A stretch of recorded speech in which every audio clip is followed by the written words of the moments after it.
Hello friends, நம்ம இன்றைக்கி இதை பற்றி பார்க்க போனால் இலக்கிய பரப்புற எபிசோடில் என்ன இன்ட்ரெஸ்டிங்கான சுவாரஸ்யமான விஷயம் நடக்க போதாங்க பார்க்க போகிறோம். வாங்க வீடியோக்குள்ளே போயிடலாம். நம்மளுடைய பைரவி பார்த்திங்கன்னா, நம்மளுடைய மரியாதை போனதுக்கு காரணமே வந்து அந்த அஞ்சலி தான். அவளை பார்த்து ஒரு 4 அறை விட்டால் தான் நம்மளுடைய மனசு வந்து திருப்தி அடையும் அப்படின்ற மாதிரி பார்த்திங்கன்னா, அந்த பைரவி வந்து சின்னமணிக்கு வந்து கால் பண்ணுறாங்க. சின்னமணி எங்கே இருக்கா உன் பொண்ணு வந்து கூட்டிக்கிட்டு நான் சொல்கிற இடத்துக்கு வந்து வா அப்படின்றாங்க. மேடம், என்னுடைய வீட்டுக்கார் வந்து அஞ்சலியை வந்து ரூம்குள்ளே விட்டு பூட்டி வச்சுட்டு இருக்காரு, எங்களால் வந்து எங்கேயும் வந்து வர முடியாது அப்படின்ற மாதிரி வந்து சொல்கிறாங்க.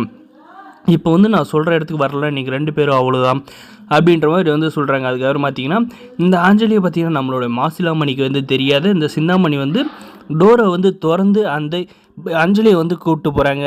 அப்போ பார்த்திங்கன்னா பைரவி வந்து எதுக்கோ வந்து உன்னை கூப்பிட்றா, அதனால் அது வந்து ஏதோ ஒரு முக்கியமான விஷயமாக தான் வந்து பேசுவாள். எப்படியாவது வந்து அவங்க காலு கையில் விழுந்து அவங்ககிட்ட வந்து மன்னிப்பு கேட்டு நான் வந்து செஞ்சதெல்லாம் தப்பு தான், அந்த இலக்கியம் முன்னாடி வந்து நான் வந்து இப்போ ஒரு பெரிய ஆளை ஆகி காட்டணும் அப்படின்ற மாதிரி தான் வந்து நான் வந்து நினச்சேன். அதனால தான் உங்கள்கிட்ட இருந்து இந்த விஷயத்தை வந்து மறைச்சேன் அப்படின்ற மாதிரி எல்லாம் சொல்லி காலில் விழுந்து மன்னிப்பு கேளு, அழுந்து ஆர்ப்பாட்டம் பண்ணு அப்படின்ற மாதிரி சொல்லு அப்படின்ற மாதிரி இந்த சின்னமணி வந்து சொல்லித்தராங்க. அந்த அஞ்சலியும் பார்த்திங்கன்னா கொஞ்சம் கூட வந்து மாறாது. நம்மளுடைய பைரவி வந்து பார்த்து ஆன்ட்டி அப்படின்ட்டு போனது பார்த்திங்கன்னா லெஃப்ட்டு ரைட்டுன்னு வந்து வாங்குறாங்க. அதுக்கப்புறம் பார்த்திங்கன்னா ஆன்ட்டி நான் வந்து பண்ணதெல்லாம் தப்பு அப்படின்ட்டு பார்த்திங்கன்னா அந்த சின்னமணி சொல்லி கொடுத்த மாதிரியே வந்து நடிக்க வந்து ஆரம்பிக்கிறாங்க. அதுக்கப்புறம் பார்த்திங்கன்னா நீ நடித்ததெல்லாம் ஒரு பிரச்சனை இல்லை, உனக்கும் ஒரே எண்ணம் எனக்கும் ஒரே எண்ணம் தான். அந்த இலக்கியம் வந்து இந்த வீட்டில் வந்து இருக்கக்கூடாது, அவன் முன்னாடி நீயும் வந்து வாழ்ந்து காட்டினா அவள் வந்து என் மகன் கூட வந்து சேர்ந்து வாழக்கூடாது, நம்ம 2 பேருக்கு எதிரி அந்த இலக்கியம் தான்.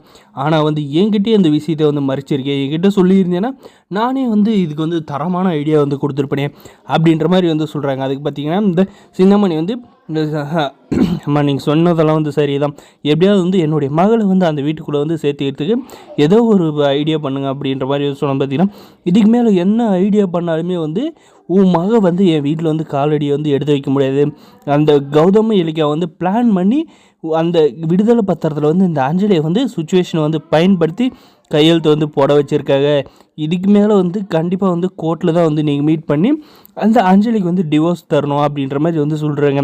இதுக்கு வேறு வழியே இல்லை, இனிமேல் வந்து நீங்கள் வந்து வெளியாக இருந்து மட்டும்தான் அந்த இலக்கியாவை வந்து நீங்கள் வந்து மோதி அவளை வந்து அழிக்க முடியும் அப்படின்றாங்க. நான் அந்த வீட்டுக்குள்ளே இருக்கிறதுனால வந்து நானும் என்னால் முடிஞ்ச அளவுக்கு அந்த இலக்கியாவை வந்து அழிக்கிறதுக்கு வந்து முயற்சி பண்ணுறேன் அப்படின்றாங்க.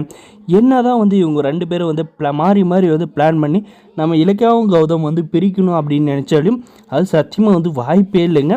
ஆனால் பார்த்திங்கன்னா நம்மளுடைய பிரிக்கணும்னு நினைக்க நம்மளுடைய கௌதம் இலக்கியம் வந்து அவங்க 2 பேரும் வந்து சேர்ந்து நம்ம குட்டி கௌதமும் குட்டி இலக்கியாவை வந்து பிறக்க போகிறது வந்து கண்டிப்பாக உறுதிங்க. அதை வந்து இந்த ஆஞ்சலி கண்ணால் வந்து பார்க்கணுன்னு நினைக்கிறவங்க இந்த வீடியோக்கு லைக் பண்ணுங்கள், மறக்காம சப்ஸ்கிரைப் பண்ணுங்கள். தேங்க்ஸ் ஃபார் வாட்சிங் கைஸ்.